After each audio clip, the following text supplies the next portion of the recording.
Well, good morning and welcome to Frankly Speaking here on WYDC TV Big Fox. I'm your host, Frank Acom. We are broadcasting live from the Hesselson studio here on Marcus Street in Corning, and I'm so glad that you joined us this morning. We have a ton of viewer comments. We've got a lot of things to catch up on.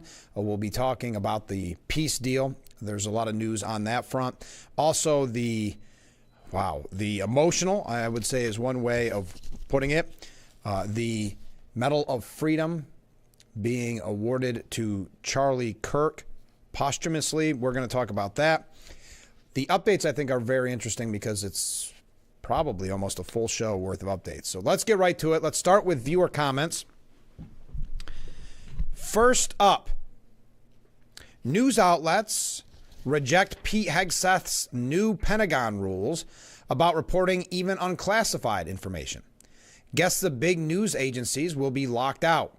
Good news is that they have Pete the Leak to get their stories from. Critical there of Pete Hegseth. Yes, various news organizations, even Hegseth's former employer Fox, has rejected the new reporting rules. Fox signed on to a statement with ABC, CBS, NBC, and CNN saying they would not agree to Hegseth's new rules, saying, quote, the policy is without precedent and threatens core journalistic protections. So far, only the conservative One America News Network has said its reporters would follow the new regulations. Hegseth has said the outlets who don't agree to the new rules by the end of Tuesday, so the end of yesterday, which restricts reporting on news not specifically approved by his team, will be evicted from the Pentagon today. The Pentagon has said the rules establish, quote, common sense media procedures and wants news outlets to sign a statement acknowledging them, even if they don't agree with them. The news outlets have said that they are concerned, however, that the reporters will be subject to expulsion if they simply try to report news not approved by Hegseth. Now, Pete Hegseth weighed in on this. Journalists from across the political spectrum faced that 5 p.m. deadline yesterday to sign the Department of War's new Pentagon Access Agreement or surrender their credentials. And major outlets, including the New York Times, Washington Post, CNN, The Atlantic, Reuters, others, announced that they would not comply with the new rules. Secretary of War Pete Hegseth defended the new procedures, saying the press does not run the Pentagon, the people do. The press is no longer allowed to roam the halls of a secure facility. Wear a badge and follow the rules or go home. Hegseth also said, well, let me take a step back. Where is the exact quote here? I'm not going to read each news outlet. But Hegseth saying in a post, Pentagon access is a privilege, not a right. So here is Department of War press credentialing for dummies. Press no longer roams free. Press must wear visible badge. Credentialed press no longer permitted to solicit criminal acts. Done. Pentagon now has same rules as every U.S. military installation. Now, California Governor Gavin Newsom, who really made an inappropriate tweet after the peace deal, which we'll talk about here in just a moment, quote tweeting Hegseth's post with the remarks, no free speech, no free press if you hurt poor Petey's feelings. I don't know. They say that works. It's working for him, moving him up the chain in the 2028 presidential race. But as of right now, the outlets refusing to sign the access policy are the Washington Post, the New York Times, the Atlantic, CNN, Reuters, NPR, The Guardian, Axios, the Associated Press, the Wall Street Journal, The Hill, Huffington Post, Breaking Defense, the Washington Times, Newsmax, and we had mentioned the mainstream media outlets earlier. So that is just giving you the update if you did not hear that story from that viewer's comment. All right, other comments. Let's keep going. Mark wrote in early this morning. Good morning, Mark, and thank you for wishing us a good morning. Trump says if Hamas doesn't lay down their arms, the U.S. will remove them even with force if necessary. Yes, we're going to be talking about that. Hamas seems to be changing a little bit of their opinion. Now, obviously, the amazing news is that we have all of the living hostages are returned home. But now they're starting to waffle on kind of original comments made. We'll be talking about that a little bit later on in the show. Comment from a different viewer. Good morning, Frank. Well, good morning. Just an informative submission. I had written you to tell you that I was not able to tell Jeffries to open the government because I didn't reside in his district. Yes, and I'm sorry if I didn't mention that. I don't remember which day it was that you sent it in. I remember reading it, but it may have been while I was off air and forgot to include it in my stack of papers. Yes, this happens, and I know even in the past when I've tried to reach out for interviews, if you're not in their zip code, it's an excuse for them not to reply or need not reply.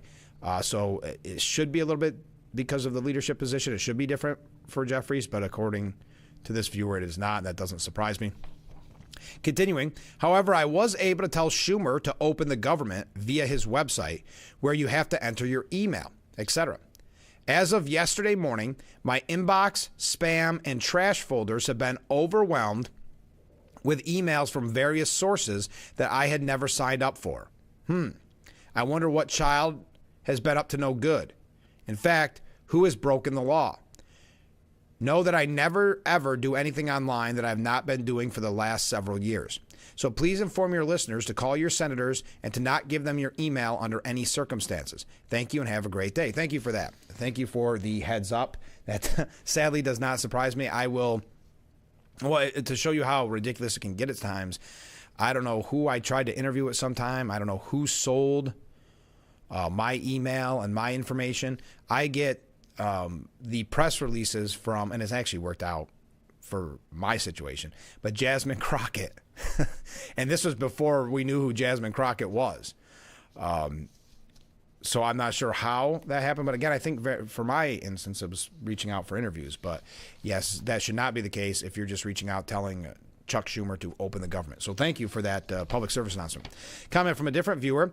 Good afternoon, Frank. Yes, this came in yesterday afternoon. I'm still counting it as a wave. Darn it.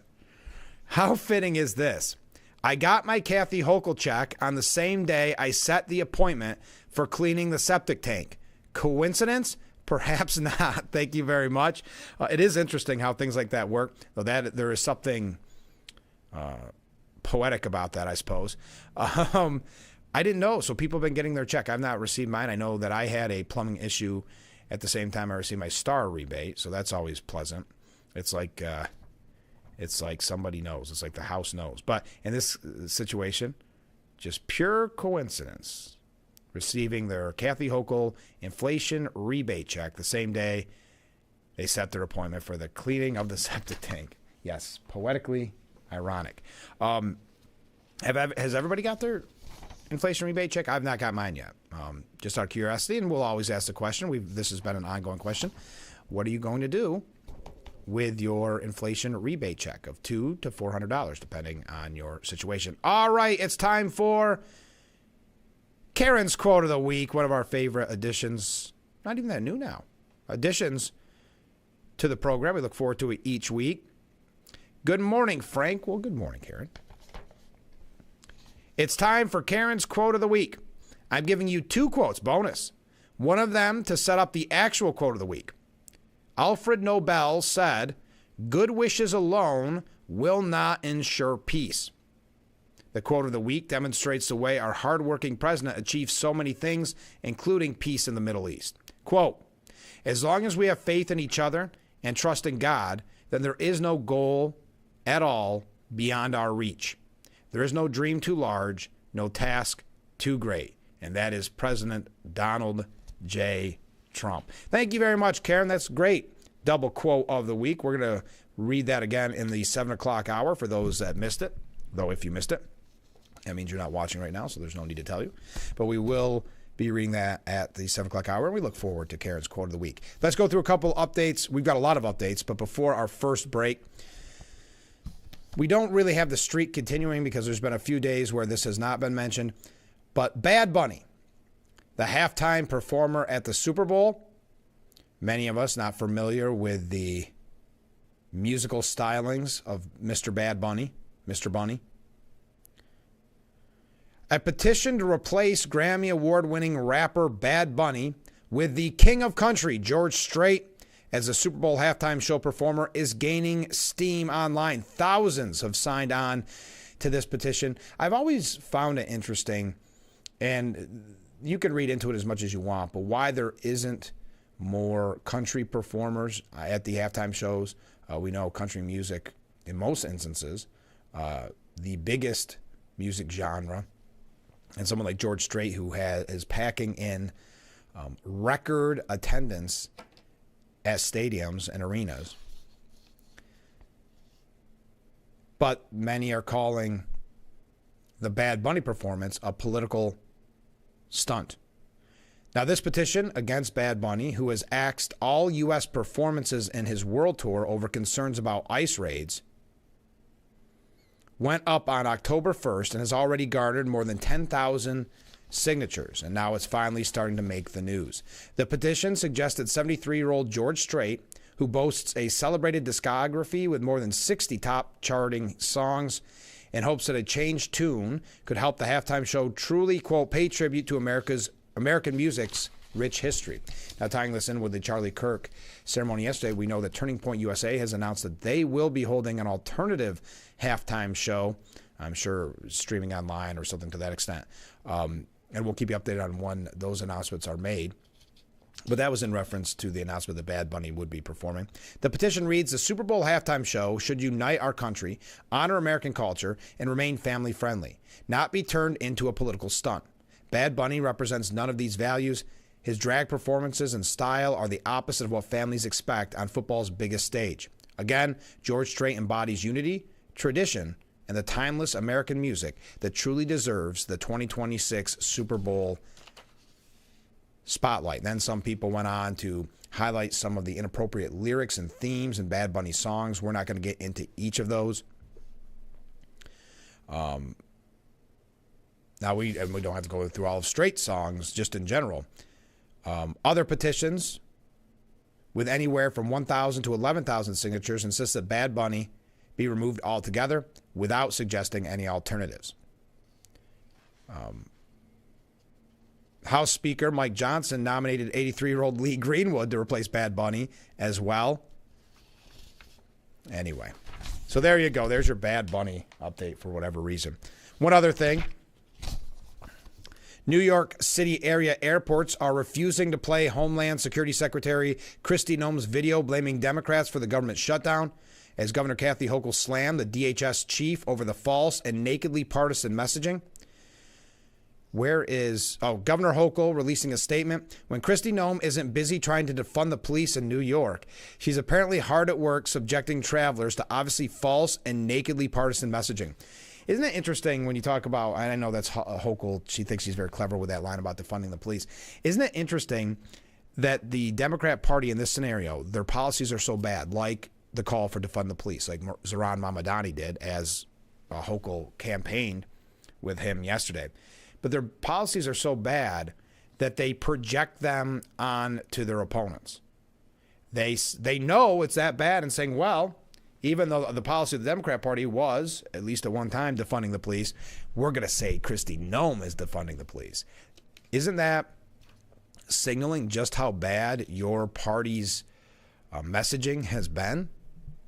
I mean, Zohran Mamdani, who you're campaigning with yesterday, Governor Hochul, called for defunding the police. But now you're trying to use that as a cudgel, some type of attack line on Kristi Noem. I mean, you don't see Republicans say, boy, that pro-lifer such and such, or that pro-gun, and to try to use it in a negative context. But that's what Governor Hochul's doing with the Democrat policies. Just interesting.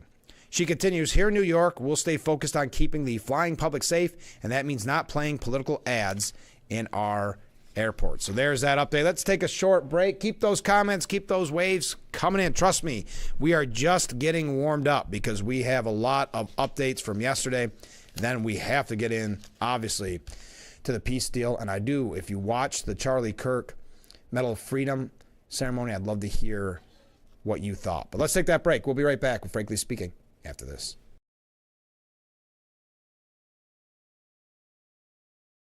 In the heart of nature, collisions happen when you least expect them.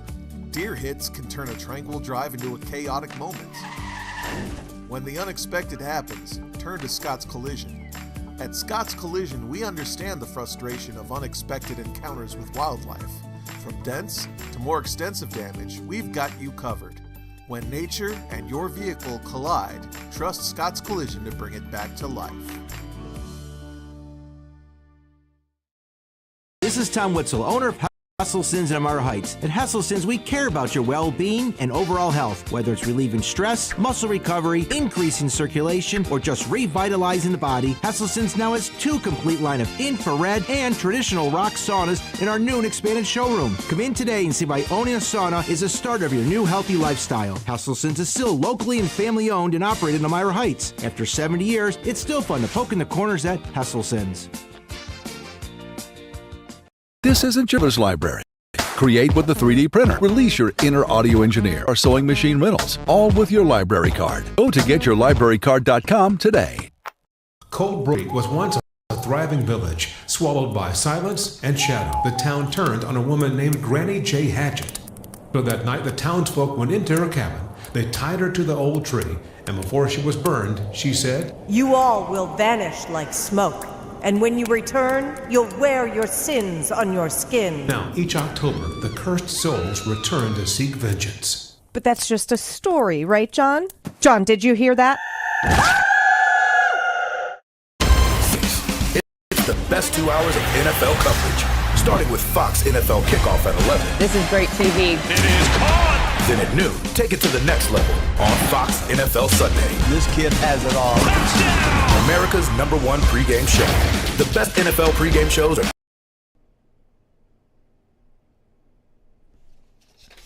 The Frankly Speaking Roof Cam, brought to you by Boss Security in Horseheads. Contact them today for all your business and home security needs. We are back, broadcasting live from the Hesselson studio here on Market Street in Corning. Just looking here at a couple of articles. I don't really want to talk much more about Marjorie Taylor Greene. Was it Laura Loomer, I think it was, who predicted that Marjorie Taylor Greene is going to run as a Democrat in 2028? I think that's who said it. See, the problem is I'm starting to see these articles about Marjorie Taylor Greene when before they were all negative, that she was a MAGA firebrand and she was the worst person, yada, yada, yada, yada. Now that she is bucking her party, going against the Republicans, she is loved. The View praised her. So many people have praised her. Well, some in the MAGA movement, specifically, I think it was Laura Loomer, but it's not coming up in this article where I had it. I don't think it printed the whole thing out, suggesting that maybe she is going to run as a Democrat in 2028. And you see these outlets that are just using her, and it's too bad. The Washington Post saying Marjorie Taylor Greene tearing into her own party, says GOP men in Congress are weak. That is the headline at the Washington Post. That's the position she finds herself in, that she wants to be in, apparently. I'm not going to go through all of her quotes. You get it. I think it's worth noting when you start to see something like this unravel. It's worth at least highlighting, because we've seen it all too often from certain Republicans who are so quick to turn on their fellow Republicans because they love the attention from the cool kids in the media. All right, an update from yesterday. We had mentioned, and I'm never sure if I'm pronouncing this right, because in full disclosure, I don't watch the program, but on The View, Alyssa Farah Griffin, there clips surfaced of her saying that if Trump could get the hostages back, she would wear a MAGA hat for the whole show. Well, Donald Trump Jr. is not letting her forget that. The president's eldest son posted a video yesterday of Griffin waging the bet on the ABC morning show earlier this year, writing, "Sending this to the top, let's go." His post racked up 3.5 million views and over 172,000 likes, as well as several responses from other social media users who appear to use artificial intelligence to superimpose red MAGA hats on Griffin and her lefty co-hosts. No surprise, representatives for ABC did not immediately respond to a post request for comment. Last December, Griffin said on The View, quote, if Trump does good, if he gets the Israeli hostages out, I promise I will wear a MAGA hat for one day on the show and say thank you for doing it. Sonny Hoiston saying, please don't do that, because imagine that. That is just a bridge too far. My goodness. She'll knock it right off my head, Griffin joked. You have to be able to cheer for wins when they happen and then call out relentlessly the wrongdoing, as she got on her soapbox. So will she wear? I don't know. Did I miss it? Did she wear it? I guess yesterday there was a back and forth at The View. We'll talk about that in just a second. They did praise the peace deal, but yet to see that MAGA hat. And as I mentioned, The View, I don't want to keep talking about The View, but I guess Cheryl Hines, the actress who's married to RFK Jr., I guess there was quite a clash with her at The View.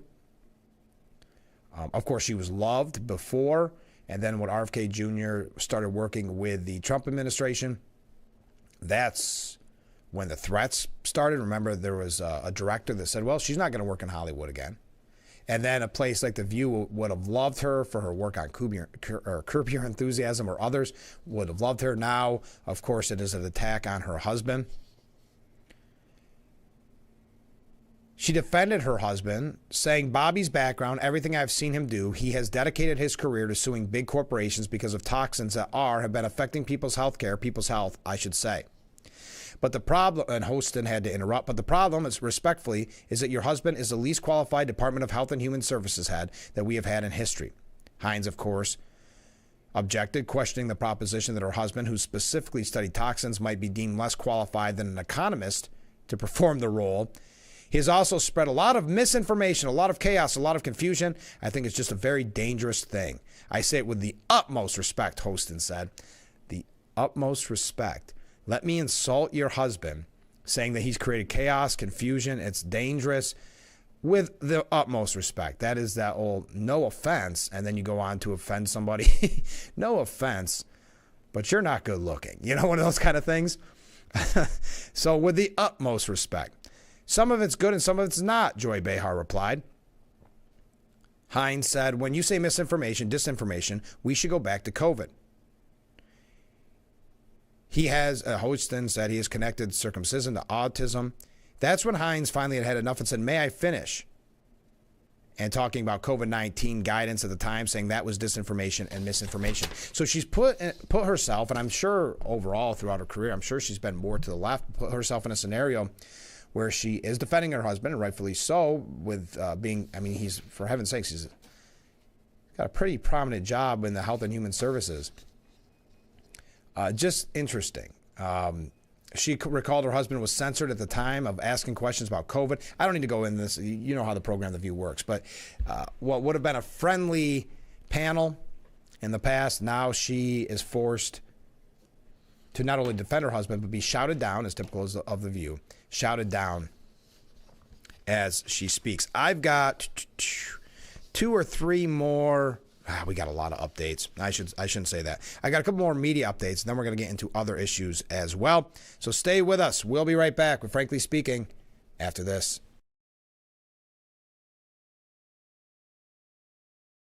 This is a Sue the Collector consumer alert. Hi, my name is Jared Johnson with SueTheCollector.com. Did you know that repossessions are on the rise in America? If your car, truck, or motorcycle has been repossessed by an agent that broke a lock, assaulted you, or trespassed on your private property, you have rights. Call us for a free case review at 1-877-BAD-REPO.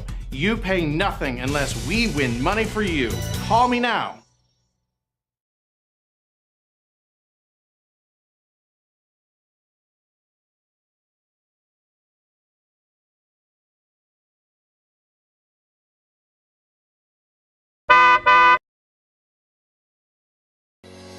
Lease a brand new 2025 Subaru Impreza Base all-wheel drive featuring alloy wheels and remote start for only $209 a month for 36 months. Make car buying simple. Drive your deal at Simmons Rockwell Subaru in Big Flats.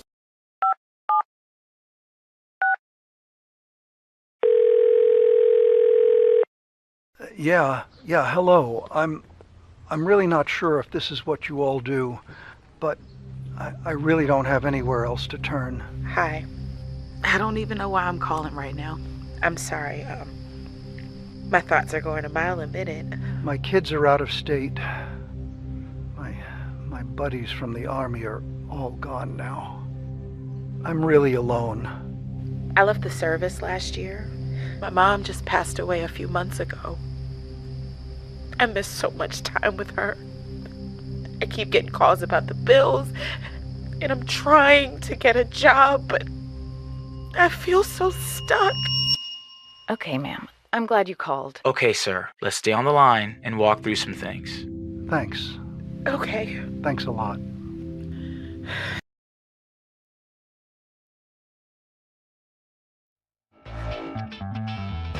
The Frankly Speaking Roof Cam, brought to you by Boss Security in Horseheads. Contact them today for all your business and home security needs. We are back broadcasting live from the Hesselson studio here on Market Street in Corning.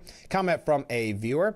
I think President Trump suggested that if the communist becomes mayor of New York City, that he will not be funding it. Meaning New York City. I just can't believe that a communist could get elected, let alone hold an elected office in this country. Well, get ready. The polling shows that he's a clear favorite. Yesterday, Governor Hochul campaigned with him. We know Letitia James has been campaigning with him. There was rumor, and I still don't believe this, but there was rumors that he was going to appear on an interview on Fox News. He has been very shy. He's kind of running in many instances when it comes to the media, running a Biden-esque campaign, staying away from the cameras as much as possible. So I still haven't bought into that Fox News interview idea. But he does have the upcoming debate, which we may have an opportunity to talk about later in the program. A couple quick media updates before we move along here. We talked about the disrespect that George Stephanopoulos showed our Vice President, J.D. Vance, by continuing to ask him the same question over and over and then cutting him off when he no longer liked what he had to say. J.D. Vance doing a wonderful job, but just showing you how biased the media is that they would cut off the Vice President of the United States when he criticized the questioning.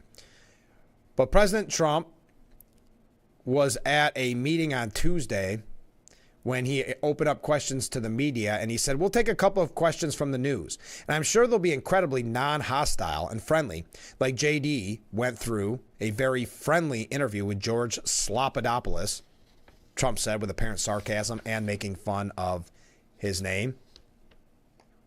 He is going to be in Fox today. Oh, that's interesting. Thank you for sending that. I'm shocked. I had the piece that said he was going to be, but I thought it was perhaps... That's meaning Zohran Mamdani being on Fox.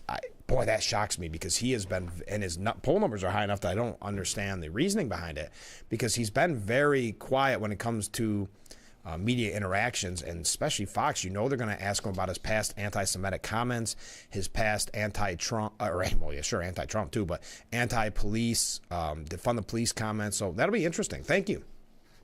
Continuing, Trump went on to reference the ABC lawsuit, joking he was nice enough to pay me $16 million the last time we came. He had to pay $16 million to me, which is good. It was worth it. It's worth having somebody lie. If you get $16 million, it's good. JD had a very nasty person interviewing him, and we can't let that happen. Just as inappropriate to cut off a highly respected vice president of the United States mid-sentence. I guess it's one way to win an argument. That was the only way he was going to win that argument. It's pretty inappropriate. I want to tell you that. He then later declared, this is President Trump, that he wouldn't take questions from ABC fake news. All right, there we go. Also, just since we're talking about the media, and I've got to mention this. This made me laugh yesterday. Trump is not happy, and I would argue rightfully so, with Time Magazine. Time Magazine published their issue where it says his triumph. So it's a positive message. His triumph, the leader Israel needed, and how Gaza heals are two articles in Time Magazine. Now you're probably saying, is Time Magazine still relevant? I don't know. But the problem isn't that it was kind of a praising cover with a peace deal. I don't know if it was kind of like the disclaimer where they still had to have a negative there or still had to have some type of attack on Trump, and Trump isn't happy. Have you seen let me see if it's going to pop up. That is the cover. That angle is the cover. It almost catches you off guard when you first see it. Trump wrote on Truth Social, Time Magazine wrote a relatively good story about me, but the picture may be the worst of all time. They disappeared my hair and then had something floating on the top of my head that looked like a floating crown, but an extremely small one. Really weird. I never like taking pictures from underneath angles, but this is a super bad picture and deserves to be called out. What are they doing and why? Yes, there has to be some type of... That is not the best picture they had of President Trump. Let's face that. So there you are. I had to mention that. I know we had a lot of other major stories, but I wanted you to see it if you had not seen it. All right, a couple quick updates here before we go to another break. California gubernatorial candidate Katie Porter, who's been in a lot of hot water. We mentioned her on the show, I believe, Monday, yelling at staffers, cutting off an interview because she didn't want a follow-up question. It was a softball question. We don't do follow-up, something like that, running out of the room. She dodged the question about the potential for other possible footage of workplace blow-ups. How would you like to work for her, by the way? She had a sit-down interview with Inside California Politics. The 51-year-old Democrat never directly answered the question of there potentially being more in existence, instead admitted that she could have handled things better in the rage-filled clips. Yes, plural. I think there's 2, maybe 3. One, she was captured snapping at a female staffer. She said, I'm going to be honest with you. I know that video, and that video was several years ago, as you know, and I apologize to that staffer. That's super important to me, and I'll continue to try to hold myself to do better. So you apologize to that when? Back when it happened, or after you got your hand caught in the cookie jar and now you have to come out and say that you apologized? Also, that's super important to me. What a weird, yeah. That's what I can promise. That was in question of whether or not there'd be more videos. She's vying to replace term-limited Governor Gavin Newsom in the November 3rd election. She was also caught flashing an icy glare at a worker after berating her staff over a lighting issue, saying, and the one staffer, she said, get out of my blanking shot. There was other videos that have resurfaced. She said, when I look at those videos, I want people to know that I understand that I could have handled things better. I think I'm known as someone who's able to handle tough questions, who's willing to answer questions. And I want people to know that I really value the incredible work that my staff can do. People who know me know I can be tough, but I need to do a better job expressing appreciation for the amazing work that my team does. I got to say, this is it for her, right? For her campaign. Maybe not. But that is so... What a mealy-mouthed response to that.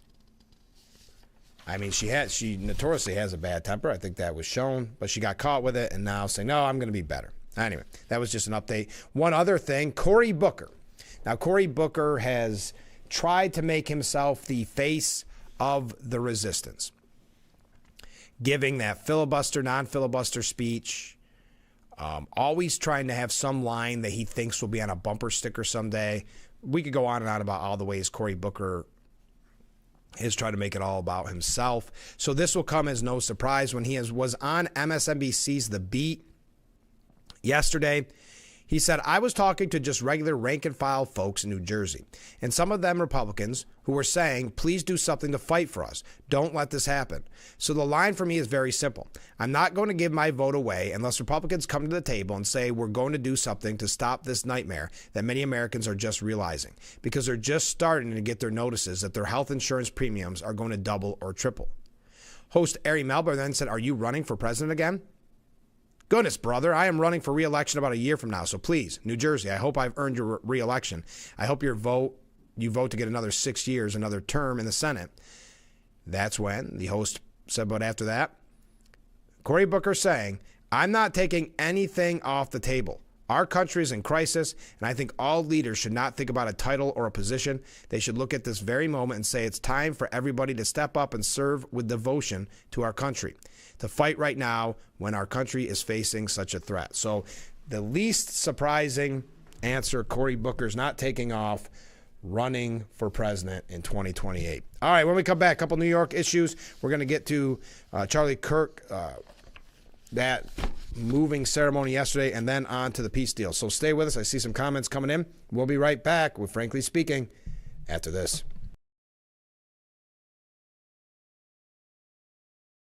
I'm Marianne Crawford. I've lived here for 70 years, but I do fine right here in my house, and I want to be here as long as I can be. And I feel comfortable knowing that if something happened to me, someone would know because of the cameras that are installed in various spots in my home.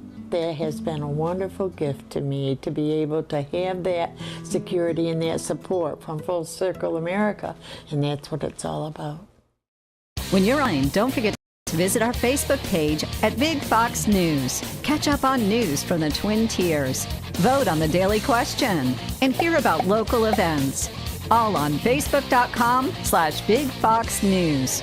In 1954, a loaf of bread was 15 cents, a gallon of gas was 22 cents, and Cutler's Carpet and Flooring opened as a little store with a big red door. For 72 years, we've been your go-to floor covering store. With that kind of longevity, you know we have great service, best selection, best prices, and best installation. Celebrate our 72nd birthday where you get the presents. We've lowered prices on carpet, LVT, hardwood, ceramic tile, and do the home improvements you've been considering. Get your home ready for the holidays with Cutler's 72nd birthday sale. Cutler's, we have a buddy in the flooring business. To get clean! Yes, but that liquid detergent leaves you covered in harsh chemical residue. Not Earth Breeze. Just one sheet gives you a powerful clean. Switch now at earthbreeze.com. Is this your mom? Yes. And that's your dad? Nope. I'm the father. Even if you're the father, you're lying. My family does not like my boyfriend. Solid family. I've had enough of this. I'm not your mommy. Now you're just talking crazy. Don't do that. I'm not your auntie, I'm your mother. Can't cross mama and come in here and get treated nice. Your case is dismissed, and so are you.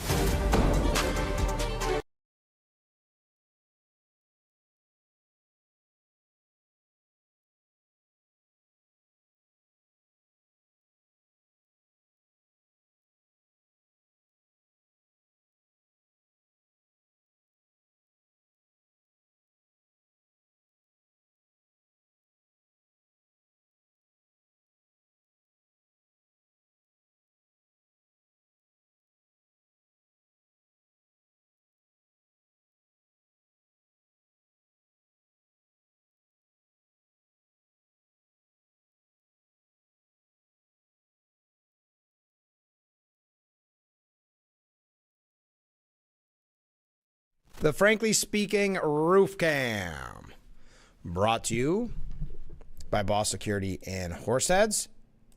Contact them today for all your business and home security needs. We are back broadcasting live from the Hesselson studio, just putting together. We got so many great comments coming in. I always appreciate that, and I don't want to miss any, so I was just making sure I got them all. Okay, interesting. All right, here we go. Let's read them. We got it. You can tell we covered a lot this morning because the topics are varying. There's a lot of different topics here, so let's get right to it. First comment, didn't I hear that the communists had to be swiftly whisked away from a crowd of protesters? Yes, you may have heard that on Frankly Speaking yesterday.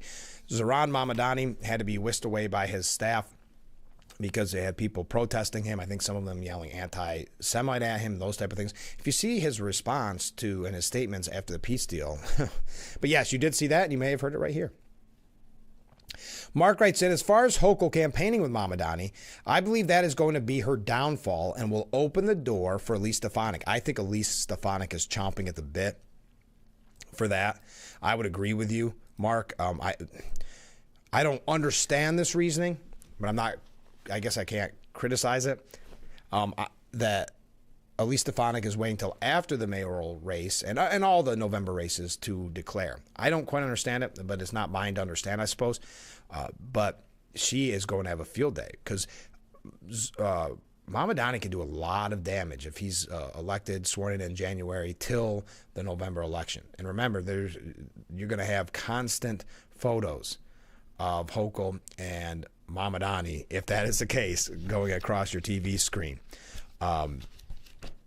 But Kathy Hochul's defending Mamadani yesterday, called him reasonable. Claims he'll find a way for his $10 billion in socialist freebies. We'll talk about that a little bit later on in the program. Continuing with comments.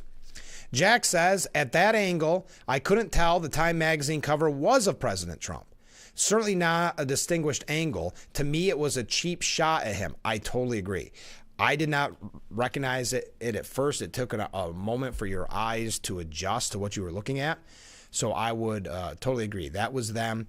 Knowing that they had to put a good article out about the peace deal, they put that out, but they still couldn't be all in. They couldn't be seen as favoring Trump completely, so they had to pick arguably the worst picture of Trump I think you could have used. So yes, it was a cheap shot. Continuing, this is from a different viewer. Sorry to digress, but think of something called Bad Bunny. If it was a food, would you eat it? Yuck. The name is creepy and stinks of something that is certainly not generally acceptable. Thank you very much. Fair enough. Comment from Ken. Ken writes in, I'm sure you know that Time magazine felt that they were forced to do a positive article on Trump. Sorry, I took a little of your steam away there, Ken. I didn't read this. I'm sorry. I didn't mean to say that right before I read yours. Apologize. Okay. Let me start again. I'm sure you know that Time magazine felt that they were forced to do a positive article on Trump due to his win on getting the balance of the hostages released. The unethical writers and editors had to do something to diss the president and decided to put a weird Photoshopped picture of him on the cover. But we shouldn't be too upset with Time. I'm sure they will be in months of psychological therapy from having to write a positive article. I think you're right, Ken. I think they had to, the people of Time had to both put out a positive piece on the peace deal. They had to. If you didn't, you had bigger troubles ahead of you.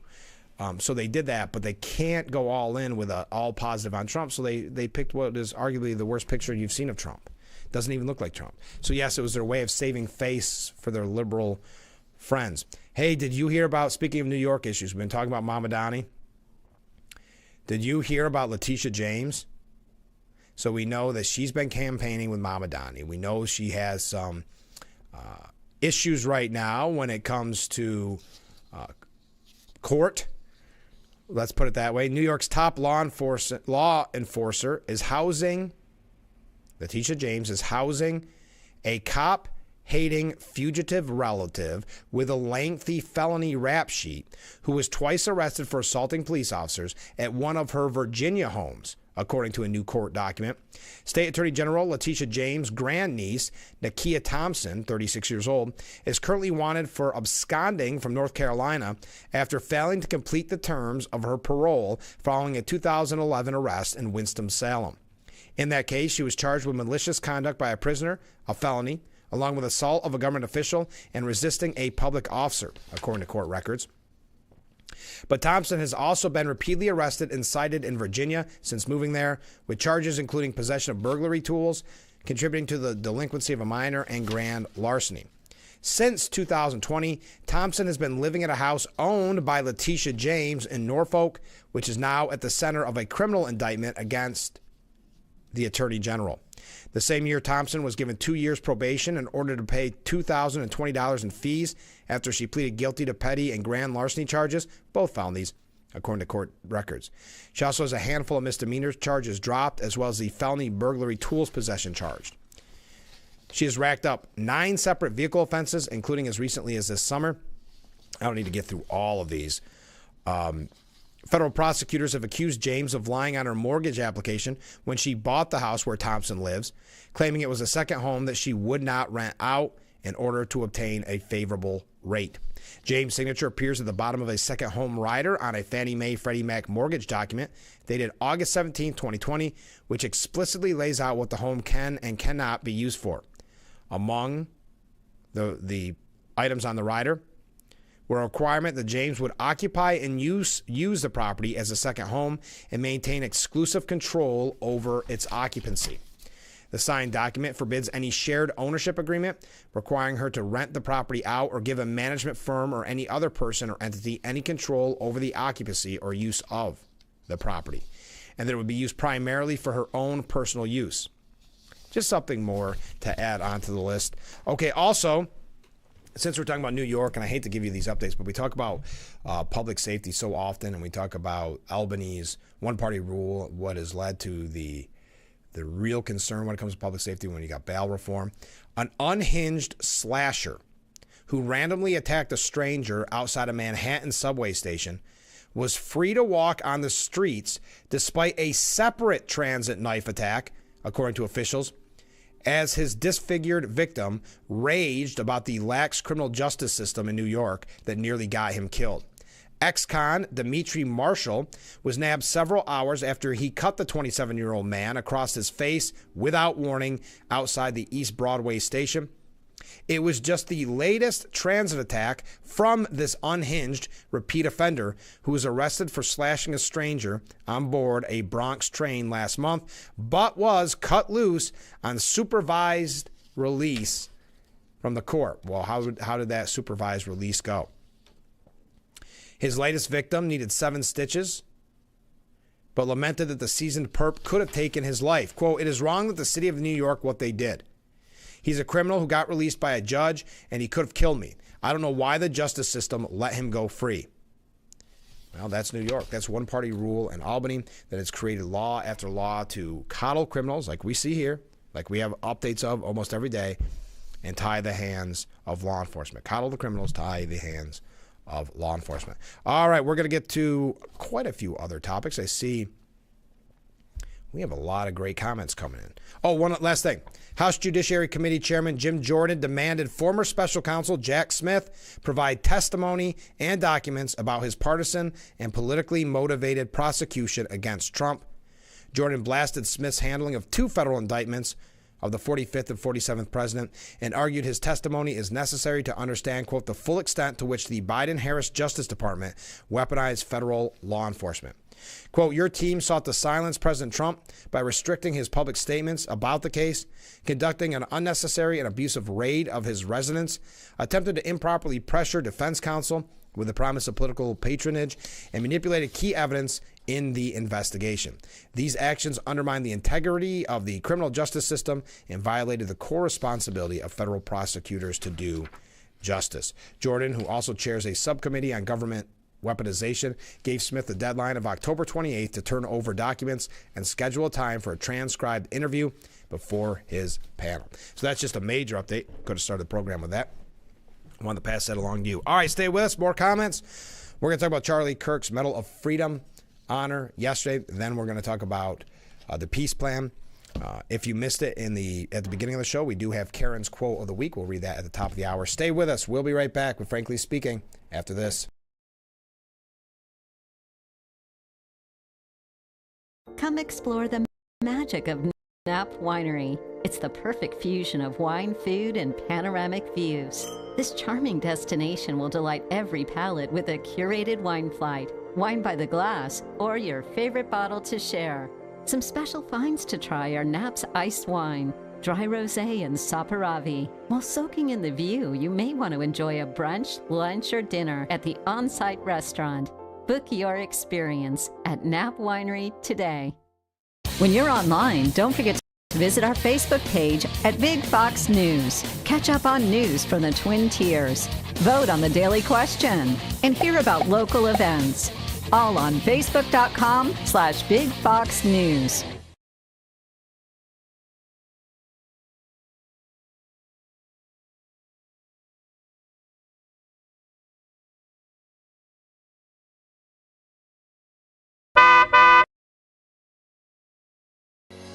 Lisa brand new 2026 Nissan Rogue SV all-wheel drive featuring heated seats and heated steering wheel for only $359 a month for 36 months. Make carbine simple. Drive your deal at Simmons Rockwell Nissan in Horseheads and Hornell.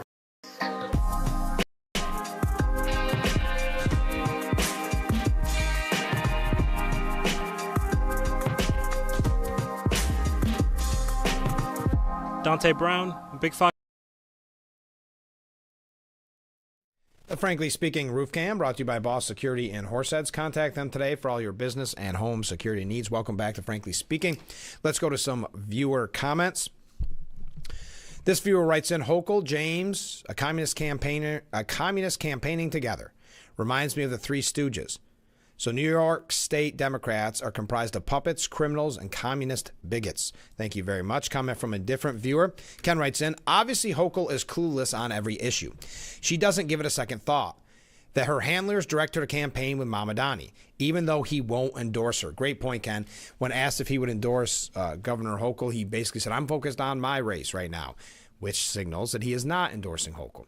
Hochul, many speculated, endorsed him because she didn't want a far-left challenger in the primaries. So maybe with his non-endorsement, that signals that that potential is not over, that she could get a far-left primary challenge. But I'm with you, Ken. I agree. I don't think she's clueless is like pretty much the perfect word. Her handlers are not very good at it. There's a reason why she was never meant to be in the position she is in. There's a reason why then Governor Andrew Cuomo picked her to be lieutenant governor. So she wouldn't outshine him, that she would be a non-factor. And that's what we're seeing. The only thing is we're seeing that in personality, but not in decisions she's making, which is hurting New York State so much and causing the mass exodus of people. So I agree with you, Ken. Comment from a different viewer. Good morning, Frank. Well, good morning. Time magazine obviously doesn't want to sell magazines anymore. The left won't buy it with Trump on the front, and Trump supporters won't buy it because of the horrible photography. Time is running out of time to be relevant. I like that. Time is running out of time to be relevant.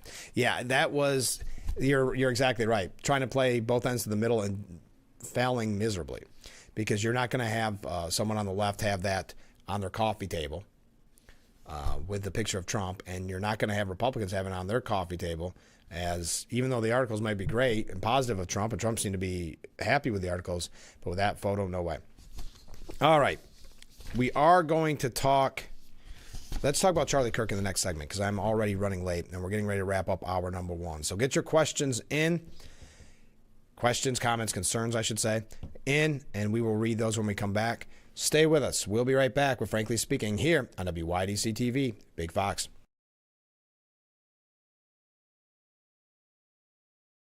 If you or a loved one regularly used hair relaxers or straighteners and were diagnosed with uterine, ovarian, or endometrial cancer, you may be entitled to significant financial compensation. I've used hair relaxers for years. I had no idea they could cause cancer. Chemical hair relaxers and straighteners have been linked to serious conditions, including several types of cancer. If you used hair relaxers and have been diagnosed with uterine, ovarian, or endometrial cancer, call us now. There's no fee unless we win your case. Call today. Lather, rinse, moisturize, repeat, and repeat. But it never feels like enough. It's not your products. It's your water. Hard water leaves a mineral residue that clogs pores and dries out hair. Culligan water softeners remove damaging minerals, revitalizing brittle hair and dry skin. Upgrade your shower and skincare routine with Culligan, water you love. That unreal itch. When moderate to severe eczema is uncontrolled despite treatment, get itch relief fast and skin clearance that lasts with Nemluvio blocks the signaling from IL-31, a switch that triggers key symptoms of eczema. Do not take if allergic to Nemluvio. Serious reactions may occur, some severe. Tell your doctor about any medicines you take if you experience hives or plan to receive a live vaccine. The most common side effects are headache, joint pain, hives, and muscle aches. Ask about Nemluvio today.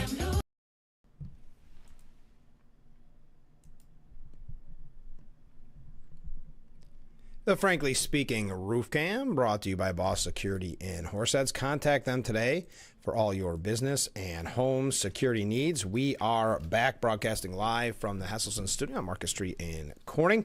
Comment from a viewer. Good morning, Frank. Well, good morning. I have to say I agree that the Time magazine photo was probably the worst photo that let me try that again. Was probably the worst ever, and I agree 100% that the reason why is that they just can't help themselves. They have to make things ugly. Can't give him anything. There it is. There's the photo. You tell me what you think. And look at his triumph, giving him credit, the leader Israel needed. And then they said, we just can't have it be what other presidents, what an Obama or a Biden would receive. We can't have it be positive, so we have to that viewer's comment, make it ugly. Try to make it nasty for Trump. It is an odd photo takes a moment for your eyes to even adjust. So, yes, I appreciate your comment. Probably was the worst photo ever I've seen of the president. Okay. Yesterday, President Trump paid tribute to Charlie Kirk in a moving Rose Garden celebration. It would have been Charlie Kirk's, this is heartbreaking, 32nd birthday. As his widow, Erica, revealed he likely would have run for president one day. Trump called the assassinated conservative activist a martyr worthy to be honored with some of the most famous names in history. The president said at the ceremony, Charlie Kirk was a martyr for truth and for freedom. And from Socrates to St. Peter, from Abraham Lincoln to Martin Luther King, those who changed history the most, and he really did, have always risked their lives for causes they were put on earth to defend.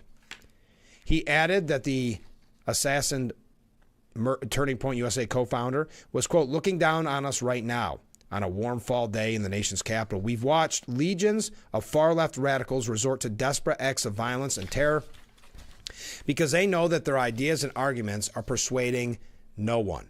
They know that they're failing. They have the devil's ideology and they're failing, and they know it. They feel it, and they become violent.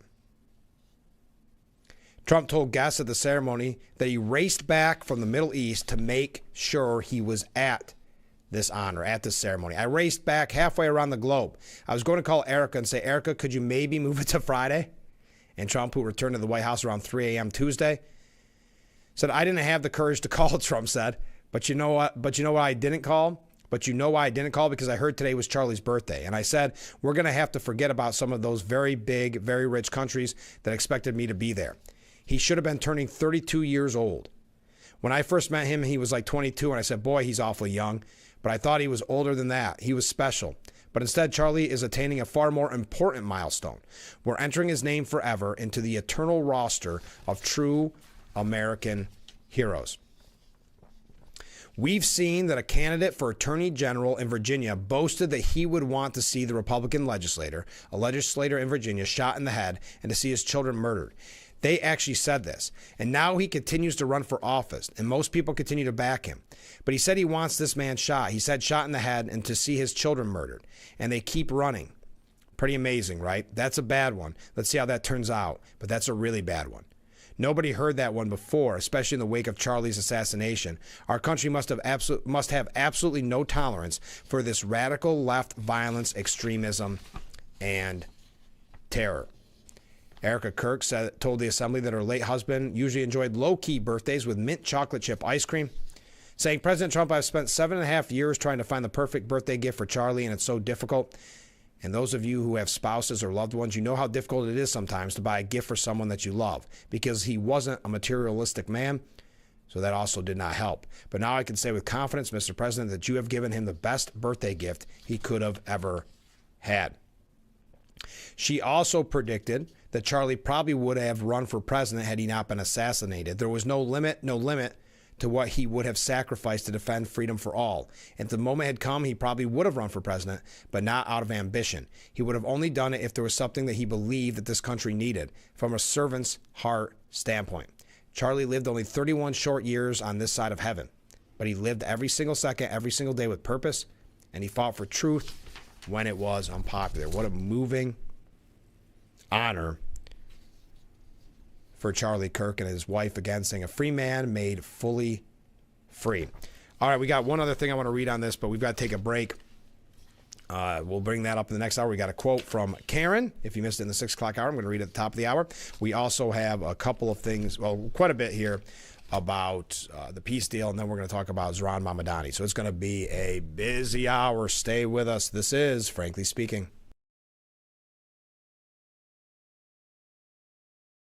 Valicity Advisory Services has been building long-term relationships in our community for over 35 years. We pride ourselves in the ability of our teams in wealth management and tax and business to work together to offer coordinated planning services for our clients. The mission of Valicity Advisory Services is to provide specialized wealth management, tax, and business services to help clients meet their personal financial goals. Valicity Advisory Services, Water Street in Elmira, Market Street in Corning. Visit us at valicity.com. When you're running, don't forget visit our Facebook page at Big Fox News. Catch up on news from the Twin Tiers. Vote on the daily question and hear about local events. All on Facebook.com/Big Fox News. In 1954, a loaf of bread was 15 cents, a gallon of gas was 22 cents, and Cutler's Carpet and Flooring opened as a little store with a big red door. For 72 years, we've been your go-to floor covering store. With that kind of longevity, you know we have great service, best selection, best prices, and best installation. Celebrate our 72nd birthday where you get the presents. We've lowered prices on carpet, LVT, hardwood, ceramic tile, and do the home improvements you've been considering. Get your home ready for the holidays with Cutler's 72nd birthday sale. Cutler's, we have a buddy in the flooring business. Time to get clean! Yes, but that liquid detergent leaves you covered in harsh chemical residue. Not Earth Breeze. Just one sheet gives you a powerful clean. Switch now.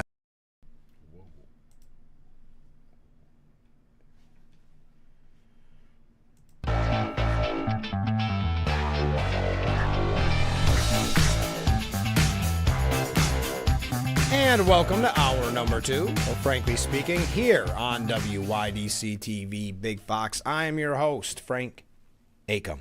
I almost forgot. No, Frank Acom. And I'm so glad that you joined us for hour number 2. We've got a lot of quotes, a lot of comments here. 2 quotes from Karen and then some comments from viewers. Let's get right to it. Karen writes in with her quote of the week, and it's a 2-parter because the first sets up the second. Alfred Nobel said, "Good wishes alone will not ensure peace." The quote of the week demonstrates the way our hardworking president achieves so many things, including the peace in the Middle East. Quote, "As long as we have faith in each other and trust in God, then there is no goal at all beyond our reach.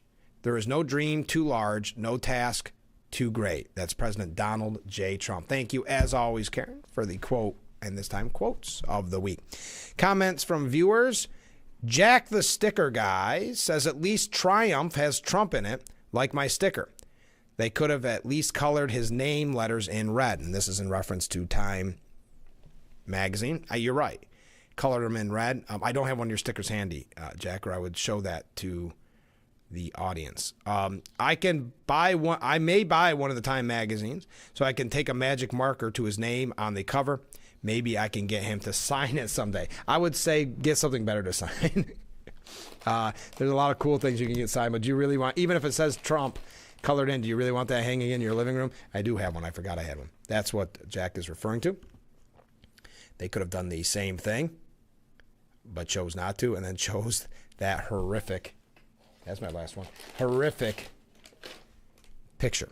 Comment from a different viewer. On the bright side, Time magazine is making turkey neck great again. No need for facial creams or surgeries anymore. Thank you very much. And finally, a comment from a different viewer. I didn't know it was even Trump in that picture. No, it takes you quite a while for your eyes to sort of adjust to it. I agree. Obviously done for some type of petty reason. We were mentioning Erica Kirk honoring her late husband at that emotional White House tribute. She had such amazing things to say, saying our founders etched into the preamble of our Constitution, and those words are not relics on parchment, they are living covenant. The blessing of liberty are not man's invention, they are God's endowment. She called out how Charlie wrote about freedom often. He believed that liberty was both a right and a responsibility. And he used to say that freedom is the ability to do what is right without fear, and that's how he lived. His name, Charles, literally means free man, and that's exactly who my husband was. From the time I met him, sitting across from him, being interviewed about politics, philosophy, and theology, I saw the fire in his soul. There was the divine restlessness, within him that came from knowing God placed him on earth to protect something very sacred. He never stopped fighting for people to experience freedom. So yesterday, receiving the Presidential Medal of Freedom from the president. If you saw that ceremony, I'd love to hear your thoughts. The president also sharing yesterday, because it would have been Charlie Kirk's 32nd birthday, calling for a National Day of Remembrance. This is the proclamation. I know proclamations are a little bit rough to read sometimes, but I think it's worth it. This came into my email from the Office of Communications. On this from the White House. On the afternoon of Wednesday, September 10th, 2025, pure evil struck when the legendary Charlie Kirk was assassinated in broad daylight in a campus courtyard, triggering a groundswell of righteous fury all across our land. Today, our nation honors the immortal memory of Charlie, a father, a husband, a Christian martyr, and a titan of the American conservative movement. We honor his life, we send our condolences to his beautiful family, and we pledge to advance the values to which he laid down his life. Every day, Charlie devoted himself to a set of simple causes: defending the truth, encouraging debate, and spreading the gospel of Jesus Christ. He was gracious and articulate beyond measure, always welcomed opposing perspectives, and never deviated from his noble goal of bridging our political, cultural, and philosophical divides.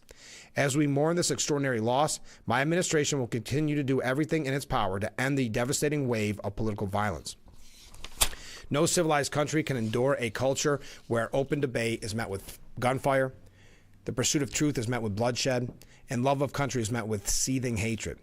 In Charlie's absence, we are now tasked with continuing his mission of giving voice to our cherished American ideals with confidence and clarity.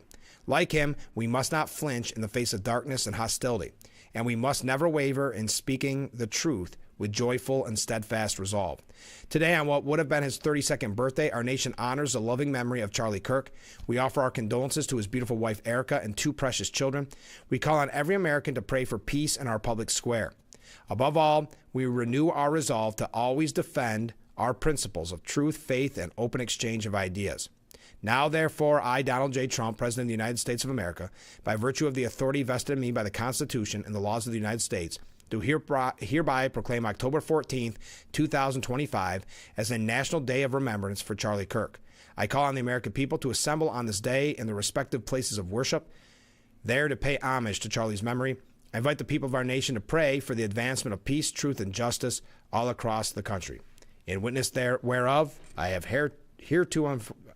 hereunto set my hand on this 14th day of October in the year of our Lord, 2025, and of the independence of the United States of America, the 250th. All right. Now, State Department has revoked visas of 6 foreigners over their vile comments in regards to Charlie Kirk. The agency saying the State Department continues to identify visa holders who celebrated the heinous assassination of Charlie Kirk. President and Secretary Rubio will defend our borders, our culture, and our citizens by enforcing our immigration laws. Aliens who take advantage of America's hospitality while celebrating the assassination of our citizens will be removed. Now, the 6 foreign nationals, none of whom were identified, are from Argentina, South Africa, Mexico, Germany, Brazil, and Paraguay, according to the State Department. The Argentinian declared that Kirk devoted his entire life to spreading racist, xenophobic, misogynistic rhetoric. The South African citizen poked fun at Americans who were generally grieving Kirk, writing that they're hurt that the racist rally ended in attempted martyrdom, and that he was used to astroturf a movement of white nationalist trailer trash. The Mexican national wrote that Kirk died being a racist, he died being a misogynist, and that there are people who deserve to die. There are people who would make the world better off dead. Wow. The German said that when fascists die, Democrats don't complain.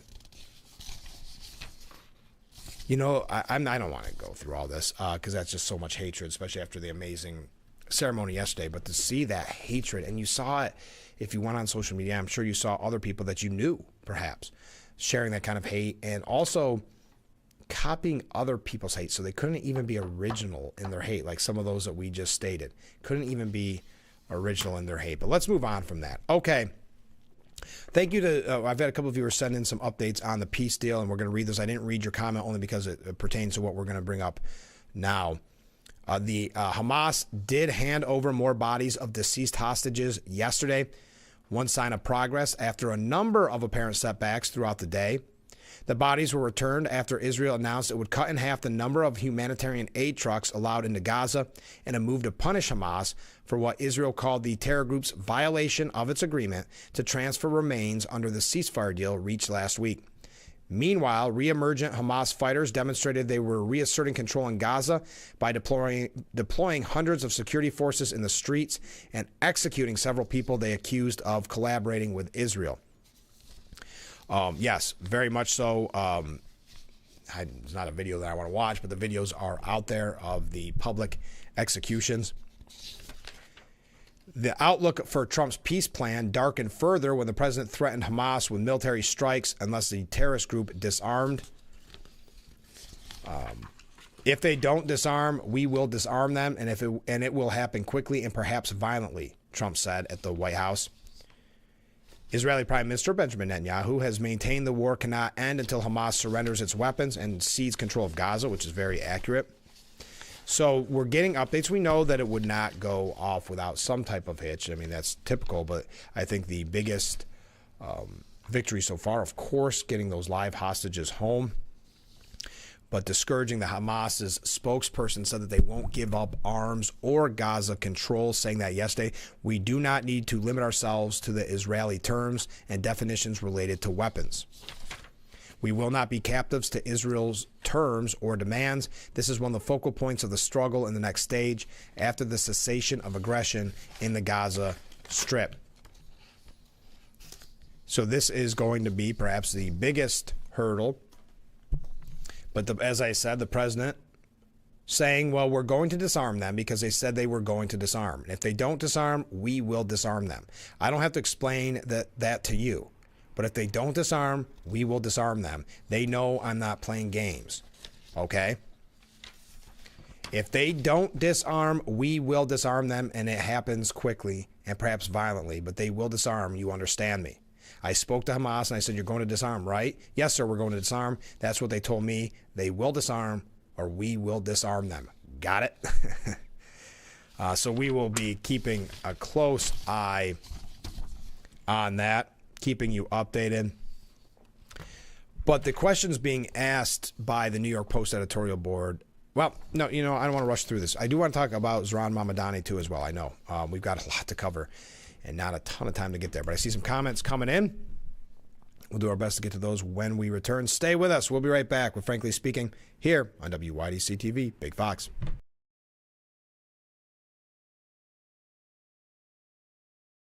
I see it all, but I'm human. How can I keep going like this? Who will listen to me when no one gets it?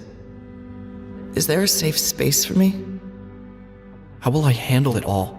We all have a reason. 988 can help you find it. We hear you. Call, text, or chat 988 for emotional support and crisis services. It's free, confidential, and here for you 24/7. What better way to start or end every day than relaxing in your very own Hesselson's hot tub? Massage therapy, relaxation, stress reliever, pain management, soothing muscles, or just spending time with a loved one. Hot water therapy really does make every day better. Hesselson's has been a part of this great community for over 70 years, still being locally owned and operated. So make the drive to Hesselson's and start making your path to a better life today. And after 70 years, it's still fun to poke in the corners at Hesselson's. William Mattar has been a great brother, but I was surprised to learn how many people knew he was my brother. William Mattar's on this? Oh, brother. Because when Big Insurance finds out that he's on a car crash case. So who's on this? They hired William Mattar. Oh, brother. Word travels fast. They got Mattar on this. Mattar? Oh, brother. Hurt in a car?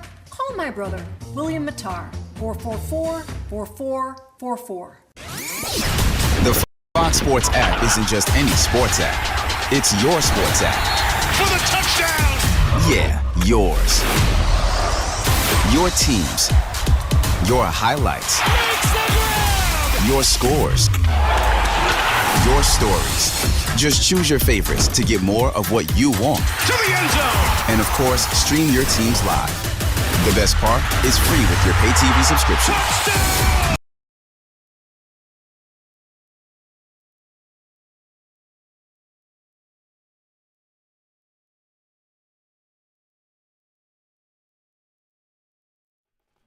The Frankly Speaking Roof Cam, brought to you by Boss Security in Horseheads. Contact them today for all your business and home security needs. We are back broadcasting live from the Hesselson studio. A couple comments about Time Magazine. One viewer writing in, time out. Trump's the man. Yeah, thank you very much.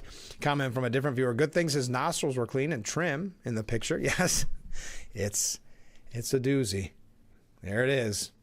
All right. The New York Post writes, Hamas has already proved it means to use the ceasefire as a way to restore its rule of Gaza. inevitably with an eye to launching future terror attacks on Israel. The question is, will the world leaders who just signed the historic peace accord let it happen? That is the huge question, because this is typical. This is why Benjamin Netanyahu and so many others have been calling for Hamas to be completely destroyed, because if they're not, they buy time during these ceasefires to build up momentum to do another terrorist attack. Because remember, there was a ceasefire on October 7th before that terrorist attack. But I'll continue. We already read the quote from the Hamas spokesperson who has changed his tune in just a few days. President Donald Trump is furious.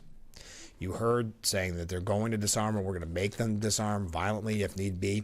But does that mean waiting the weeks or months for the planned international stabilization force to get created, or having Israel immediately go back into the parts of Gaza it just left? Certainly, the IDF can't pull back any further when Hamas also says it will continue resistance in pursuit of a full, sovereign, independent state with Jerusalem as its capital. For now, the terror group is busy publicly executing rivals and wiping out clans and militias opposed to its rule.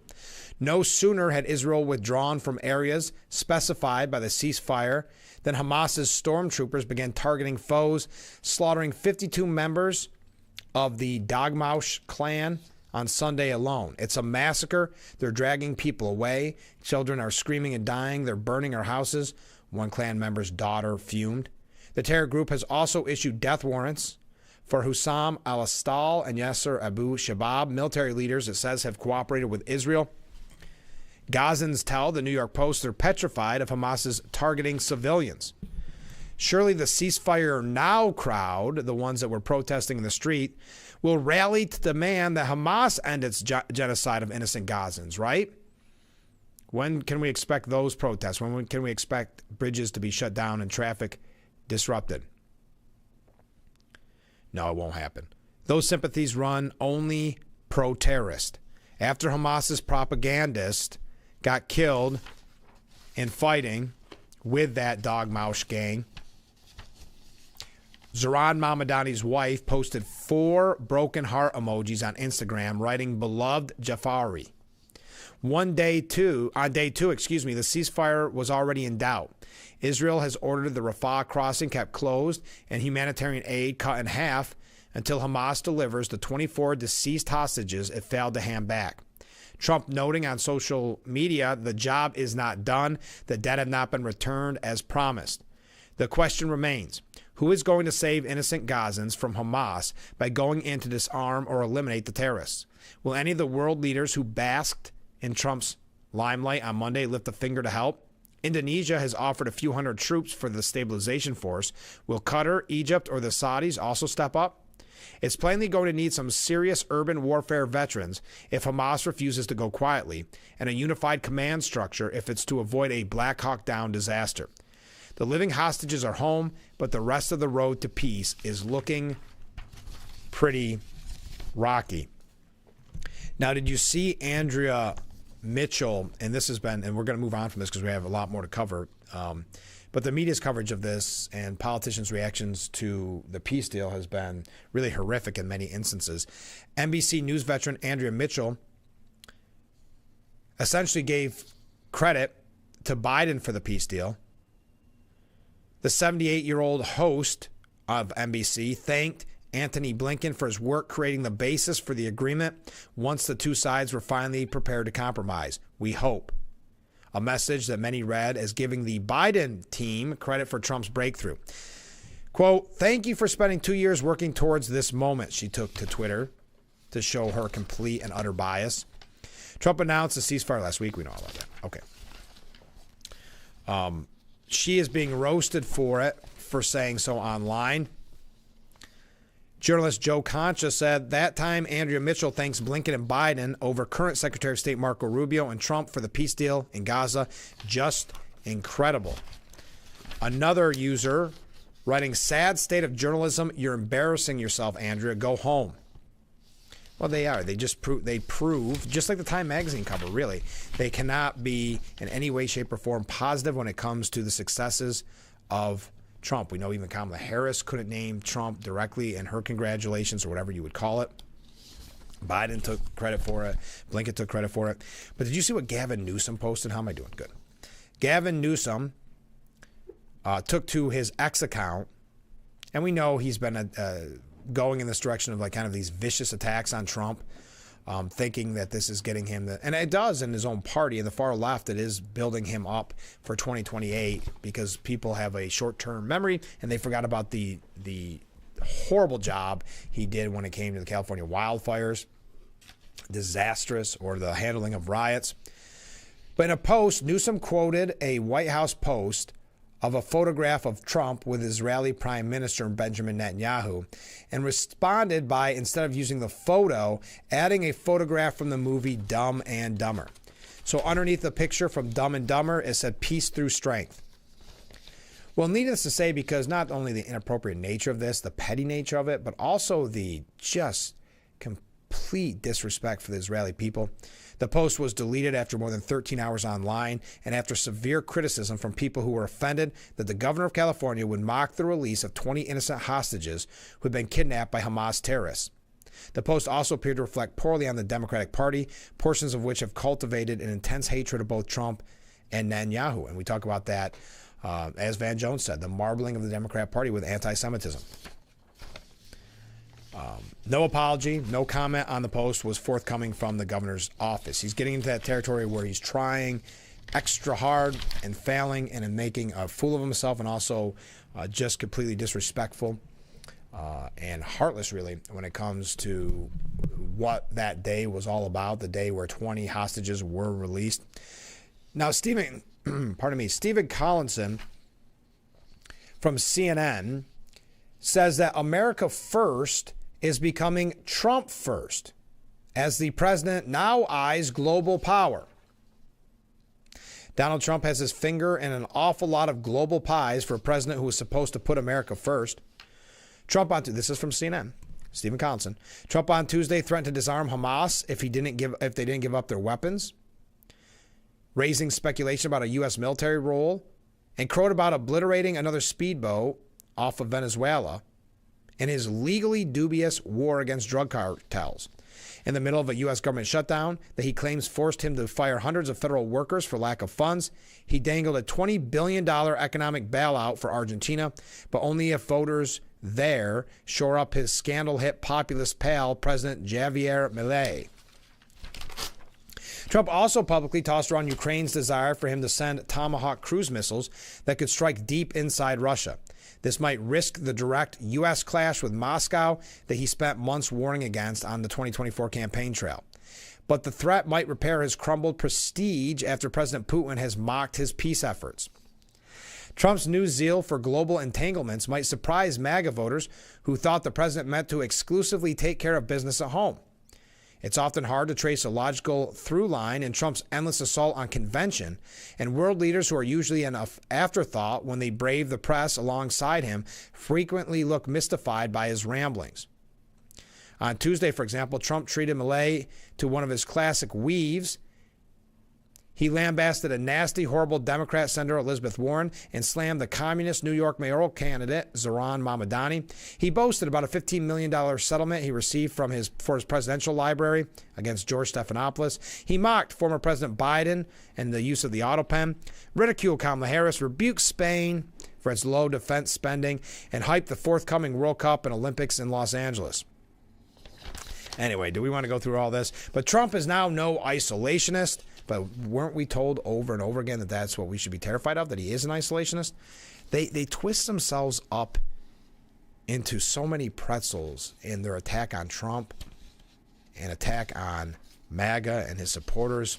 I don't want to go through all of it because it's just not worth it. But that's just a quick look at CNN. Whoopi Goldberg, who I guess we've mentioned The View 3 times now, and I seriously apologize for that. But Whoopi Goldberg said part of what's happening is this slow rollout of total control. That's what this is. And to me, when he is talking to other countries and telling them what to do, when he's talking to everybody but us, I have a little bit of a problem with that. I just feel like, listen, I'm glad you did all of that. I'm glad these hostages are home. I'm glad you want to now flip back and say, hey, we're going to take care of the Ukraine, okay? But you need to take care of us, but you need to get your behind in gear here and stop making trouble in Chicago and places like that. Do you know what? If you're the president of the United States, act like the president of the United States. I appreciate all the stuff you're doing, but this is not, but I feel like this is, he wants to be king of the world. This is my opinion. So I think it's funny, she finds it to be trouble that he's lecturing other countries what to do, and then one of the hosts of The View is lecturing the president of the United States what to do. A little bit of irony in there. Nancy Pelosi saying on MSNBC, you wonder why the American people tolerate a grifter like this in the White House. A grifter family that you put money into their account and then they say you can buy chips, high-powered chips from the U.S. I don't want to go through all this, but first of all, I don't like the way that reads. You wonder why the American people tolerate. Well, what do you do when you don't tolerate something anymore? I don't like the way that's worded. I think Nancy Pelosi should choose her words carefully when she's saying something like that about a man who had 2 assassination attempts on his life. I would also say it's kind of ironic because we know how rich Nancy Pelosi has gotten in Washington, why she would use the term grifter. Interesting. But again, and also, why not? Just bad-mouthing the country in her statement or bad-mouthing the people that supported Trump, because remember, it was a landslide victory, popular vote, and electoral college vote. So insulting all of them and insulting their intelligence. But again, I don't like the way that's worded. You wonder why the American people tolerate a grifter like this in the White House. What are you suggesting if they don't tolerate them, Nancy? If you don't tolerate a grifter. Just something to think about. We're going to come back. People have got to calm down the rhetoric is what I'm saying. So people, we've got a couple other things to get to about the government shutdown. Yes, did you realize the government shut down? Sure is. And then we're going to talk about New York State issues. So stay with us. We will be right back with Frankly Speaking after this.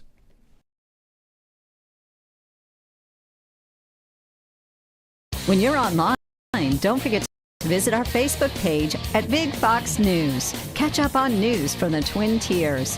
Vote on the daily question and hear about local events. All on Facebook.com/Big Fox News. This is a Sue the Collector consumer alert. Hi, my name is Jared Johnson with SueTheCollector.com. Did you know that repossessions are on the rise in America? If your car, truck, or motorcycle has been repossessed by an agent that broke a lock, assaulted you, or trespassed on your private property, you have rights. Call us for a free case review at 1-877-BAD-REPO. You pay nothing unless we win money for you. Call me now. We are the keepers of the wild, America's original and most invested conservationists. For more than 80 years, we've been committed to conserving wildlife and the natural landscapes that define our nation. From rugged alpine ridgelines to peaceful tall grass prairies, we've supported the conservation of more than 36 million acres of American wildlands. Our funding has led to cleaner water, fresher air, and improved wildlife habitat. From abundant fish and waterfowl populations to robust deer and elk herds, nothing is more important than maintaining wild spaces for adventurers to explore and wildlife to thrive. We are America's hunters and target shooters, stewards of the American outdoors.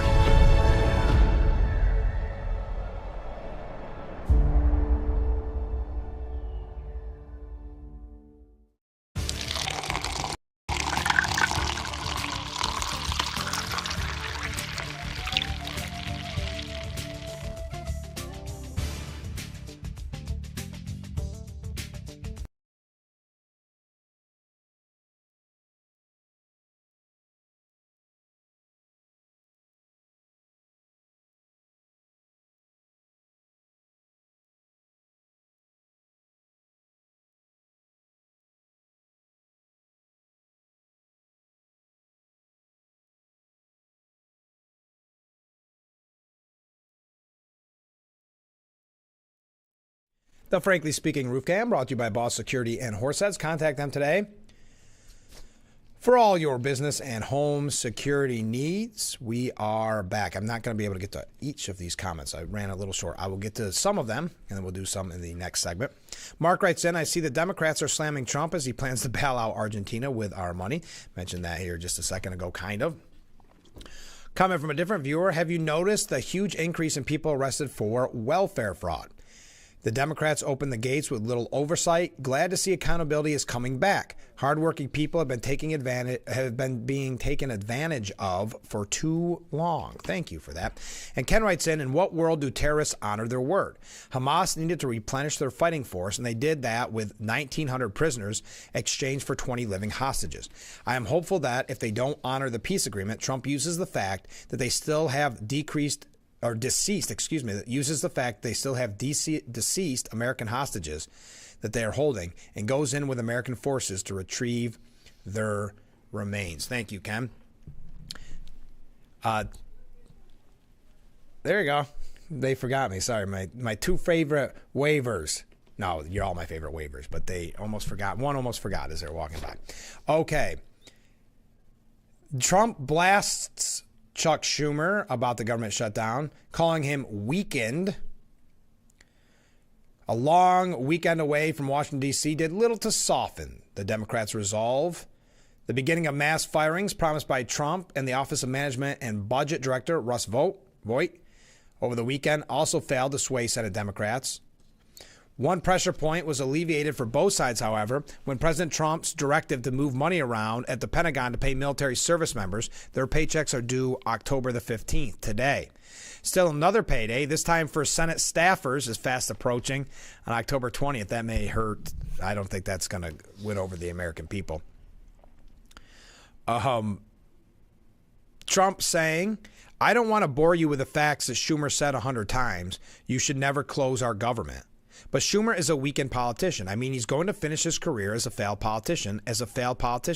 He's allowed the radical left to take over the Democrat Party. And Trump's exactly right there. He is leaving as a failed politician. He probably will be primaried by an AOC. And in this scenario, as of right now with his poll numbers, AOC, now I know it's a ways off, but AOC would win. He knows that he is falling down the rabbit hole of going to the far left and caving to the far left, but he wants to be liked. It's like, I can't remember who said it, but I thought it was a perfect analogy, that aging athlete who still wants to be the star, who still wants to be the MVP, and it's just not there anymore. There's calls for him to be ousted out of leadership, so he knew he had to fight this, even if it's a failed fight. John Thune saying, Democrats like to whine that Republicans aren't negotiating. But negotiating, Mr. President, is what you do when each side has a list of demands and you need to meet in the middle. Republicans, as I and a lot of other people pointed out, haven't put forward any demands. Only Democrats have made demands, and by the way, very expensive demands.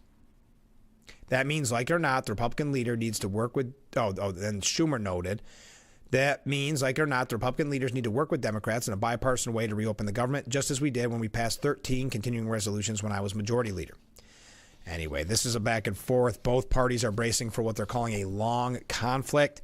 There doesn't seem to be any blinking, any scared parties here. I think there are behind the scenes, but neither side is willing to give an inch in the standoff. Now, the fifth longest shutdown in the country's history.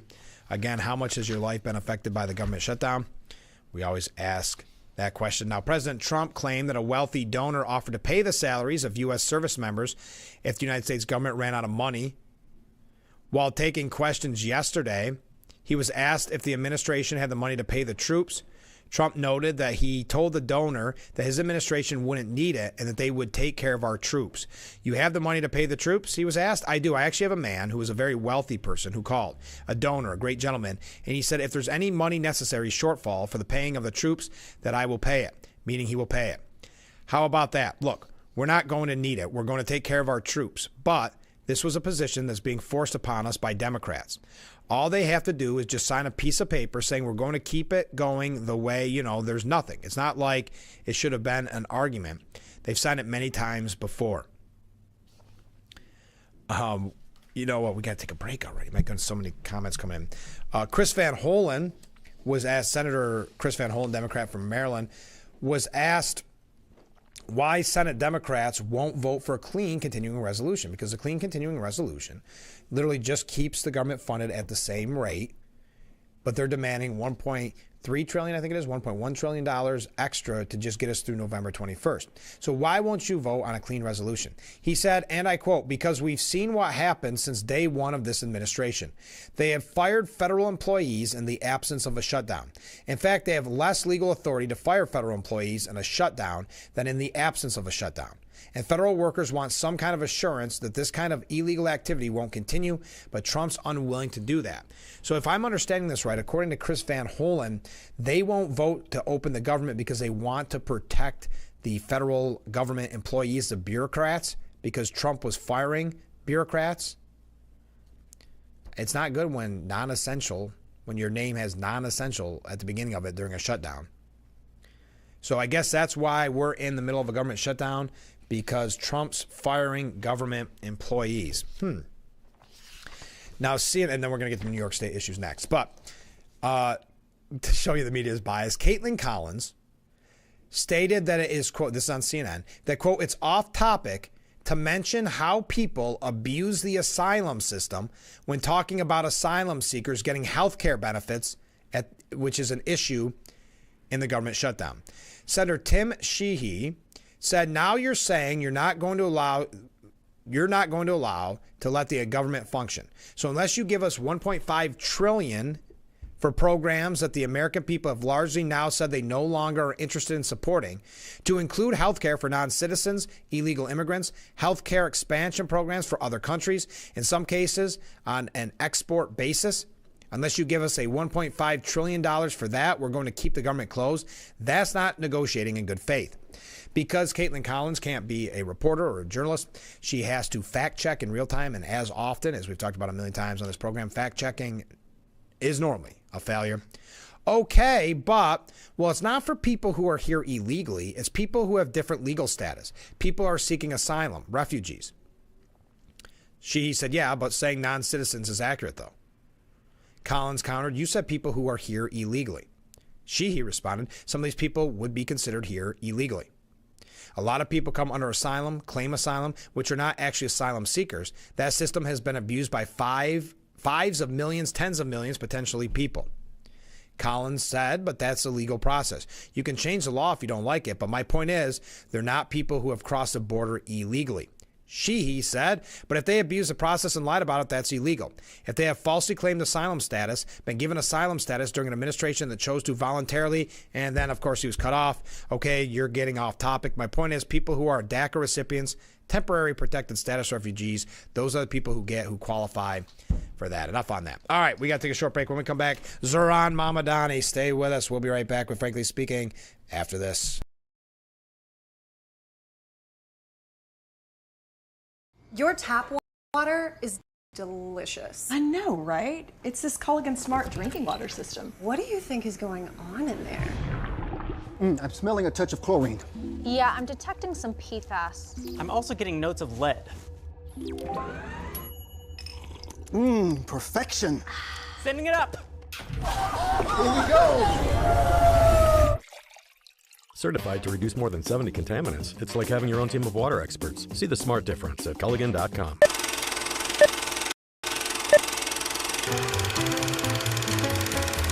Want to read about ancient wonders? Go to your local library today. But this isn't your father's library. It's the home of creativity. Release your inner audio engineer or face off a dragon in the D&D club. Make your clothing ideas come together with our sewing machine riddles. Create with the 3D printer or come to the library event nights to chat with those within your community. All with your library card. Go to getyourlibrarycard.com today. Experience scary good deals this October only at Blaze Alexander Family Dealerships of Mansfield. 7 great brands at one convenient location. If a used vehicle is what you're looking for, we have 200 in stock and thousands more available at our fingertips, with prices as low as $6,500. And get up to 20% over KBB trade value on your trade-in today. Don't miss out on this year's Trunk or Treat, October 24th, 4 p.m. to 7 p.m. at all 3 of our Mansfield locations. So don't get haunted by high prices. Save some green off Route 15 in Mansfield while we're taking the deals the other guys won't. And something with a diamond in it. Diamondback rattlesnake. It's in the name.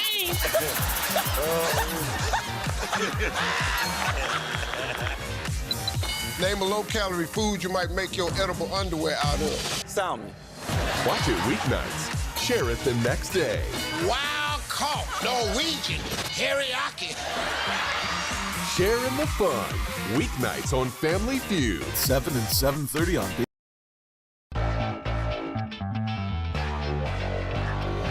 The Frankly Speaking Roof Cam, brought to you by Boss Security and Horseheads. Contact them today for all your business and home security needs. We are back, broadcasting live from the Hesselson studio. A couple comments from viewers.